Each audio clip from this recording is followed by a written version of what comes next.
বললেন, are you Muslim, তুমি কি মুসলমান? মানে আমার নাম শুনে সে ভেবেছিল আমি তো খ্রিস্টান। তারপরে যখন বলে যে হ্যাঁ আঙ্কেল আমি তো মুসলিম, তখন সে ইংরেজি বাংলাও জানতো না, হিন্দিটাও কম জানতো। বললো যে আই এম ভেরি সরি, আমি খুবই দুঃখিত, আমি তোমার সঙ্গে থাকতে পারবো না। তুমি মুসলিম, আমি হিন্দু, আমি তোমার সঙ্গে থাকতে পারবো না। তো আমি আর কিছু বললাম না। 2-3 দিন পরে বললাম আঙ্কেল তাহলে আমি আমার বোনদেরকে নিয়ে চলে যাচ্ছি, তুমি থাকো তোমার বাড়িতে। তো অলরেডি সে আমাকে ভালোবাসতে শুরু করেছে।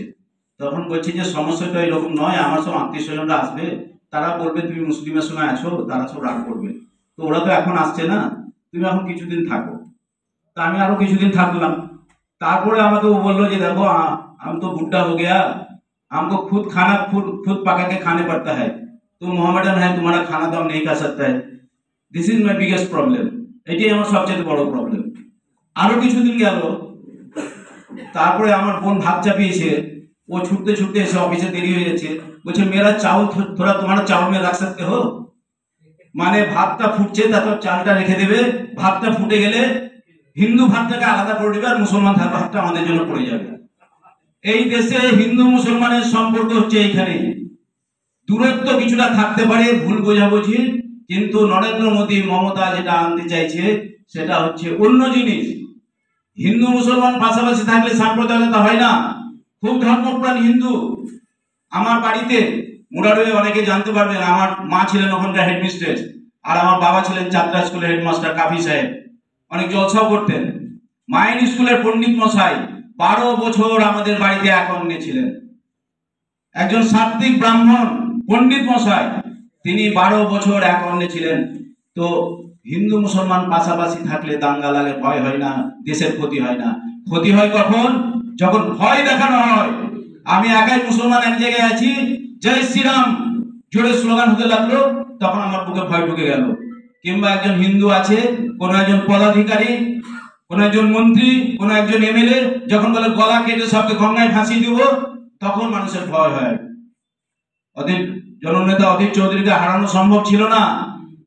কি করে হারানো গেছে? হিন্দুদের মধ্যে ভয় ঢুকিয়ে দেওয়া হয়েছে যে তোমরা সব বিজেপি হয়ে যাও, বিজেপি না হলে তোমরা এখানে ওই পাঠান এসছে, তোমরা সব কাটা করবে, আর এখানে তো আমাদের হুমায়ুন তো আছে যে সবকে কেটে কেটে গঙ্গায় ভাসাবে। এরা ঘৃণার রাজনীতি করছে।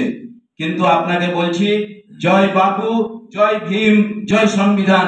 মহাত্মা গান্ধী এই জিনিসটা বুঝেছিলেন বলে তার বুকে গুলি লেগেছিল, হে রাম বলে তাকে প্রাণত্যাগ করতে হয়েছিল। আর তারপরে জওহরলাল নেহরুর নেতৃত্বে ভীমরাও আম্বেদকর যে সংবিধান লিখে দিয়ে গেছেন, পাশাপাশি এক হাঁড়িতে হিন্দু মুসলমান এখানে থাকতে পারবে, কোনো অসুবিধা নাই, তার মন্ত্র সংবিধানে আমাদের আছে। সেই সংবিধান তৈরি হয়েছে। জওহরলাল নেহরু, পরবর্তী ক্ষেত্রে ইন্দিরা গান্ধী যে কাজ করে গেছেন, বড় বড় যারা কমিউনিস্ট নেতা আছেন অস্বীকার করতে পারবেন না, কমিউনিস্ট কান্ট্রিতে হয়নি, ইন্দিরা গান্ধী ভারতবর্ষে করে গেছিলেন।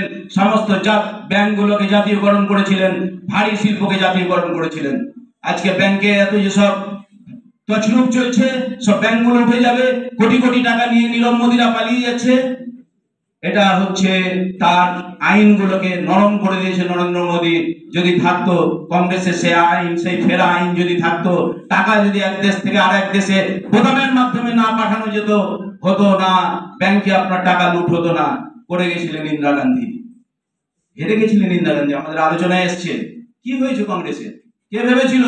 পাপ্পু বলতো আমাদের আইকন রাহুল গান্ধীকে পাপ্পু বলতো, মনে হতো যে কংগ্রেস বলে আর কিছু নাই। কিন্তু গোটা ভারতবর্ষের মধ্যে আজকে আশা জাগাতে পেরেছে। কিসের আশা? কংগ্রেসের আদর্শের কথা। এই আদর্শ মানুষের মধ্যে ছড়িয়েছে বলে আবার মানুষ ঘুরে দাঁড়িয়েছে। কতজনের কাছে যেতে পেরেছিলেন রাহুল গান্ধী?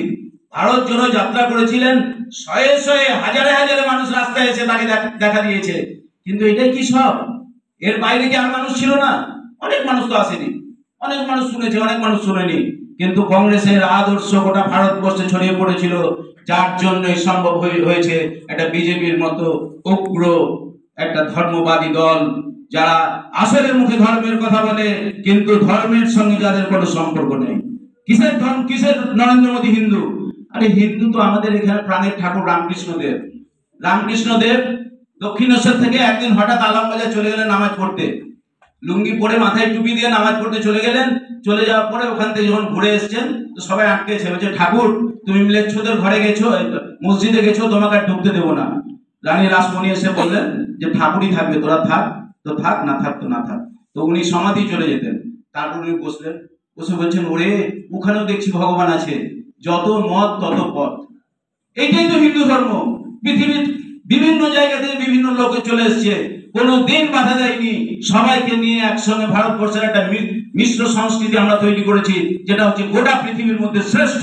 আর তার যে সংবিধান ভীমরাও আম্বেদকরের নেতৃত্বে তৈরি হয়েছিল, কংগ্রেস পার্টির নেতৃত্বে তৈরি হয়েছিল, এই সংবিধান, এই ভীমরাও আম্বেদকর, এই মহাত্মা গান্ধী, জওয়াহরলাল নেহেরু, ইন্দিরা গান্ধী, তাদেরই তো আদর্শে আগামী দিনে ভারতবর্ষে এগিয়ে যাবে এবং গোটা পৃথিবীর মধ্যে শ্রেষ্ঠ জায়গায় যাবে। আপনারা কি ভুলে গেছেন জোট নিরপেক্ষ রাজনীতির কথা? কখন 1947 সালে ভারত স্বাধীন হয়েছে। ভারত স্বাধীন হওয়ার পরে একই দিকে আছে রাশিয়া এবং আমেরিকা মিত্র শক্তি, দুজনের মধ্যে ঝগড়া, ভেতর ভেতর ঝগড়া, ঠান্ডা লড়াই। একদিকে আমেরিকা আর একদিকে রাশিয়া। আমেরিকা চেষ্টা করছে ভারতকে গ্রাস করবে। ইন্দিরা গান্ধী দাঁড়িয়ে বললেন আমি জোট নিরপেক্ষ রাজনীতির প্রবর্তন করলাম, আমি রাশিয়ার দিকেও যাব না, আমি আমেরিকার দিকেও যাব না। মাথা উঁচু করে দাঁড়িয়েছিল ভারতবর্ষ গোটা পৃথিবীর বুকে। সেই নেতৃত্ব দেওয়ার ক্ষমতা একটা নরেন্দ্র মোদী কেন, হাজার নরেন্দ্র মোদীও পারবে না। সুতরাং আপনারা আপনাদের বুকে যে আদর্শ আছে সেই কংগ্রেসের আদর্শ আছে। কি করতে হবে? আপনারা অনেকে অনেক কিছু বলেছেন, নিশ্চয়ই সব নেতৃত্ব শুনেছেন। আগামী দিনে আরো সুন্দর শক্তিশালী সংগঠন হবে। আপনারা যে পক্ষে বলেছেন, বিপক্ষে বলেছেন, কংগ্রেসকে ভালোবাসেন বলেই বলেছেন। চঞ্চলদা